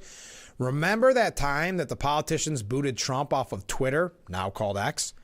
Now all the cool kids are getting themselves into trouble for talking too much. You're exactly right. They thought they were untouched. They're untouchable. That is not the case. You've had a lot of people, especially on the left, well, especially after Charlie Kirk, my gosh, horrific. But yes, you see someone like Gavin Newsom getting a little too big for his britches, right? Coming from a different viewer, Mark writes, Trump needs to make a law that politicians get no pay during a government shutdown. I agree, Mark. That goes to show you how when the shutdowns originally started occurring, how political they were. It's political showmanship, because think of the fact they make it that when in the scheme of non-essential employees, who's more non-essential when it comes to pay? Congress or the United States military? But yet that's why this is just such a political mechanism, because when it was originally set up, the politicians get paid and our military doesn't. So yes, I would agree. I think, and Congressman Langworthy was in Elmira, what was it, about 2 weeks ago now maybe? And I went to his press conference, and he had said similar that when the smoke's cleared on all of this, it has to be changed. The military gets paid, and our politicians don't. And I know Langworthy has said he said at the press conference he wasn't going to accept a paycheck during this time, and there's been many others as well. Now let's go to New York State issues, shall we? Kathy Hochul defended, as I mentioned earlier, mayoral frontrunner, I would say as far as embracing Zohran Mamdani, calling him eminently responsible, and claim, wow, his plans are responsible, and claiming they'll find a way to cover the tab for his socialist dreams without raising taxes. Hochul offered her comrade in the Big Apple mayor's race a political lifeline during a news conference in Queens. Think of how much she's being used. Zohran Mamdani would not even endorse her, and yet she's giving him a lifeline to protect him. I found him to be eminently rational and understanding. This is something that would take an act of the legislature and the governor to sign. This is about universal health care. Hochul said when asked if she thought she could bring Mamdani around to backing the Tax the Rich plan. I'm sorry, that was Tax the Rich. So she saved him there. And so he wants to work with me on this, and we don't have the details flushed out. The moderate Democrat, which I don't think you can say that anymore about, I don't think you could ever really say that about Hochul, but invited Mamdani to her event. The first public appearance together since she officially endorsed him last month. He stood with other officials behind Hochul on the dais as a Variety Boys and Girls Club of Queens, as she announced a new $5 million state grant towards the club's whopping $300 million expansion set to start next year. But Mamdani ducked out after sharing a hug and taking a selfie with Hochul. While taking questions after, Hochul admitted the two still aren't on the same page when it comes to Mamdani's full slate of $10 billion in proposed freebies. As I've said, I've had major differences with the candidate, Zohran Mamdani, on many issues, but I think he touched a nerve. I think there are conversations that happen in earnest on many policies in post-election, and there's time to do that as that coincides with the time that I'm finalizing my state address. I already invited him to talk about his priorities and my priorities, and you know how they're aligned, how to get to yes on many of them. Mamdani's campaign proposals include free buses, city-run grocery stores, and a freeze on rent stabilized apartments. The most expensive campaign vow so far is his universal child care plan, which comes with an estimated price tag of somewhere between $5 to $6 billion. Now, Zohran, as someone called correctly so, I was skeptical, we'll say. That Zohran Mamdani would sit down with Fox News, but it sounds, because it's rare for him to do an interview anyway, but to Fox News, but it sounds as if he will. This says it will be with Martha McCollum. I think so, the viewer had said somebody different, but according to this piece by Mediaite, that he will sit with longtime Fox News anchor Martha McCollum on Wednesday for an interview that will air at 3 p.m. on The Story with Martha McCollum. Okay, so that's the information that I have, unless you've seen some type of update on that. Oh, by the way, New York Times sat down with Zohran Mamdani and did a profile of their takeaways. Mamdani has spent the summer and fall on a charm offensive, they learned. One of Mamdani's most significant shifts is on policing. I wonder why that would be. He has continued to distance himself from his previous calls to defund the police. Yes, as Governor Hochul wants to throw around the term defund the police. Oh, that's what who did she say who said it? We brought it to you earlier. Oh, that was it Christine Noem or somebody wants to defund the police. Her candidates, or people she endorsed, supported defunding the police. Anyway. He has learned he recently met with, or after he met with more than 24 rank-and-file police officers in a closed-door listening session about officer retention and public safety.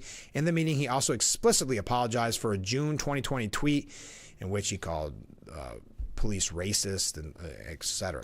He says he said that behind closed doors. Do we have any proof of that? Despite Mamdani's pivots towards the center, where does he pivot toward the center?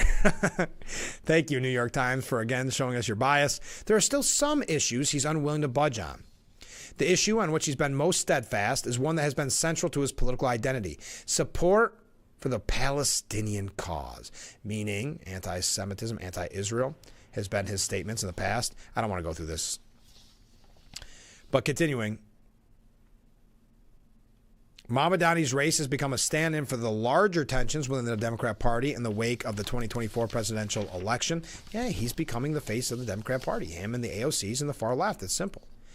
And finally, their other takeaway, Mamdani would be the first Muslim mayor in New York City's history. Some worry that could expose him to violence. Excuse me? Why would that expose him to violence? Mamdani has energized the city's South Asian and Arab communities. It is a full circle moment for the candidate whose early days of political activism date back to the Muslim Democratic Club of New York. But that history also comes with some fear.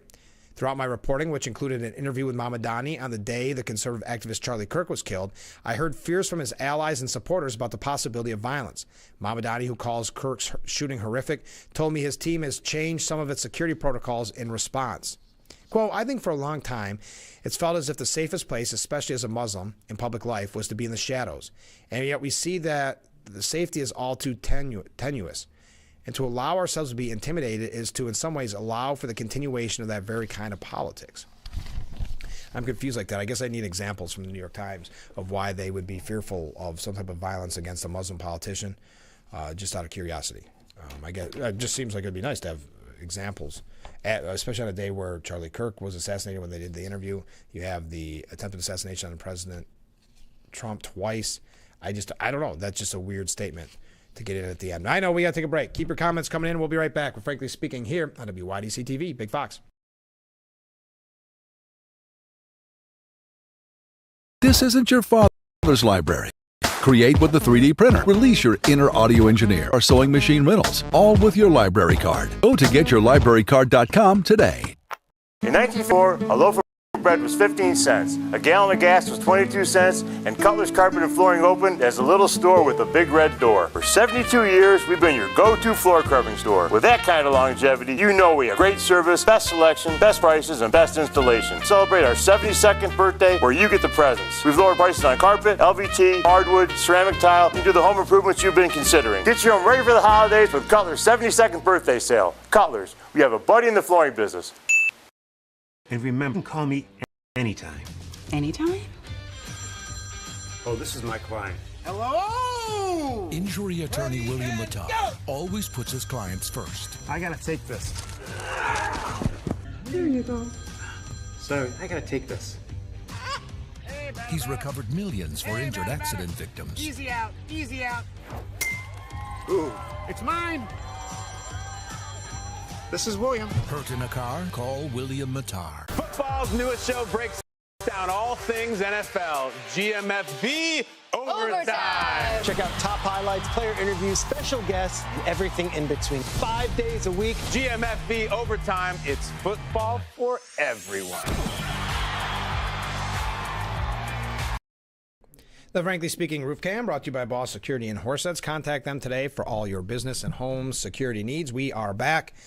Broadcasting live from the Hesselson studio. Let's go to some viewer comments before we go to our last break, and then we'll wrap things up for today's edition. Rick writes in this morning, where does this start here? There we go. What do you think the chances are Israel starts blasting Hamas within a week?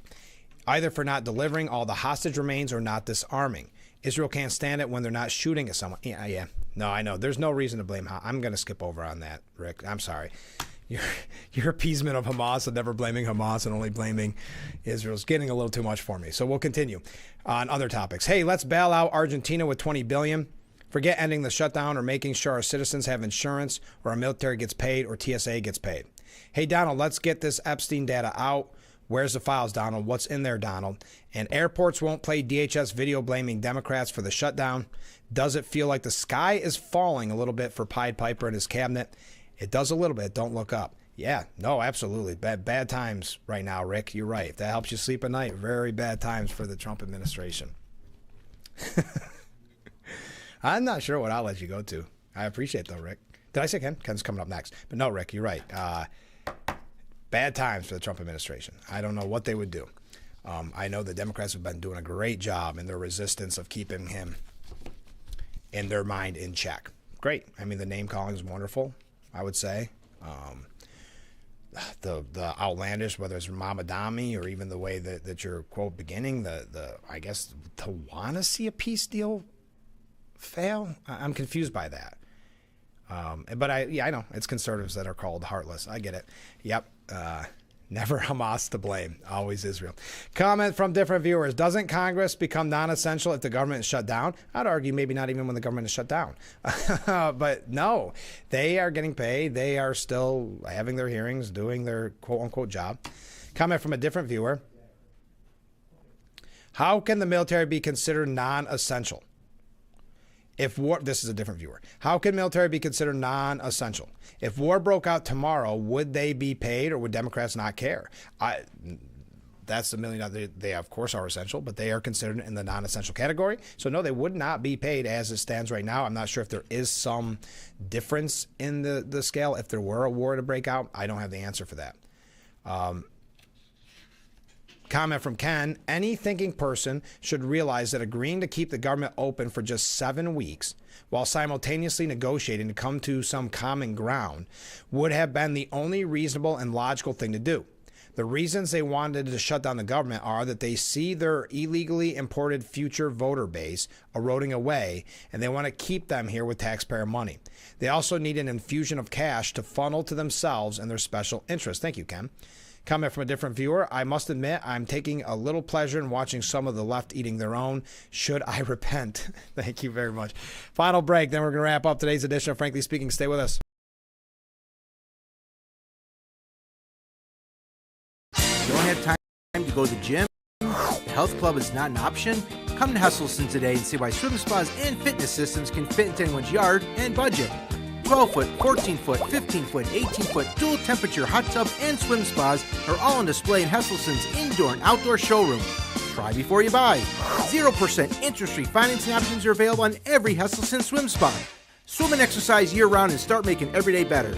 After 70 years, it's still fun to poke in the corners at Hesselson's.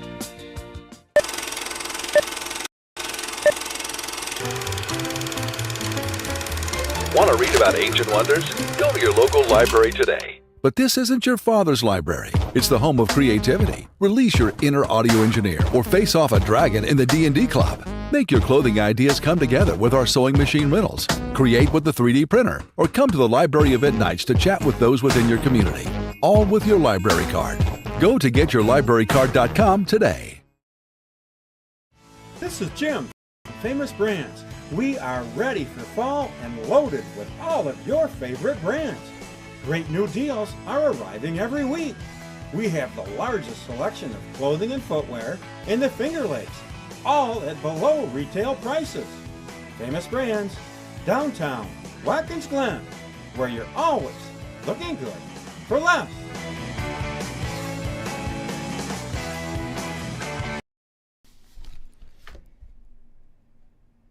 The Frankly Speaking Roof Cam, brought to you by Boss Security in Horseheads. Contact them today for all your business and home security needs. We are back, broadcasting live from the Hesselson's studio. Let's go to some viewer comments. So Rick tells me that the truth hurts because I did not agree with his stance on Israel. So I thought I would just quote word for word what the truth is to Rick. And I quote, what do you think that, and this is Rick, what do you think the chances are Israel starts blasting Hamas within a week? Either for not delivering all the hostage remains or not disarming. Israel can't stand it when they're not shooting at someone. Trump is saying disarm or we will forcibly disarm you. Hey, Donald, you have to find them first. They are super elusive because after 2 years of destroying Gaza, you already had them all, but you don't. So somewhere in there is a truth that is bothering me and I won't be able to sleep at night. Comment from a different viewer. It must be your sweater, Frank. It has a Mr. Rogers look to it that even makes Rick want to spend time in your neighborhood. Thank you, watching the program. All right. Let's go. A comment from a different viewer. I'm sure Rick goes to Politico. 25 years ago, a friend of mine always referred to Politico, stating that I get my news from Politico. So I know that I'm talking about that was 25 years ago. We fell out of friendship when she canceled me in 2020 because I had a difference of opinion. Politico, good. Yes, we do show their bias occasionally. Hey, last couple things quickly. Michael Goodwin says Zohran Mamdani will finally have to answer for his sickening anti-Semitism when he does the mayoral debate. The New York City mayoral debate promises to be the end of the honeymoon, I don't know. I think that's giving these debate moderators too much credit.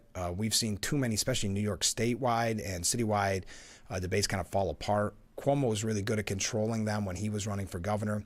But it is Thursday, so we'll be talking about it on Friday's program. Good headline, and I don't know about, we don't have time to go to the substance, but the New York Post editorial board writes, forget about Mamdani's illegal donors. His legal ones are even worse. Albany Times Union says, does Stefanik have a chance against Hochul or not? By Chris Churchill. Seems to lean towards this is then in a window which Stefanik can upset Hochul to become the first Republican to win statewide since Pataki. The window isn't big. Hochul is the clear favorite, yet if Stefanik loses, here's guessing the margin will be closer to the 5% gap than to the 25% that we've heard from other people like Hochul's campaign. If you don't believe it, look at the ongoing race in blue New Jersey, where many polls of likely voters show the Republican closely trailing the Democrat. There you go. All right, that does it for today's edition of Frankly Speaking. Thank you to everybody who joined us this morning. We covered a lot. We had a few things that we missed out on, but we'll try to get to those tomorrow. Tomorrow on the program, we'll be talking with James Kuhl. He is running for Steuben County Legislature in the district that encompasses Irwin. We had his opponent on last week, so make sure you tune in. And if you have any last-minute questions, you can get those in ahead of time. That went fast. We covered a lot. Thank you again to everybody who wrote in all the ways. And we'll be back tomorrow morning with Frankly Speaking, starting at 6 a.m. only on WYDC TV, Big Fox. We'll see you then. I look forward to it already.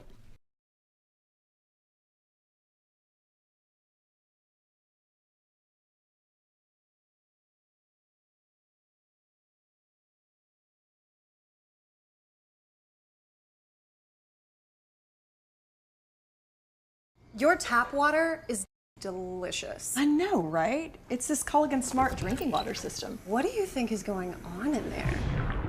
I'm smelling a touch of chlorine. Yeah, I'm detecting some PFAS. I'm also getting notes of lead. Perfection. Sending it up.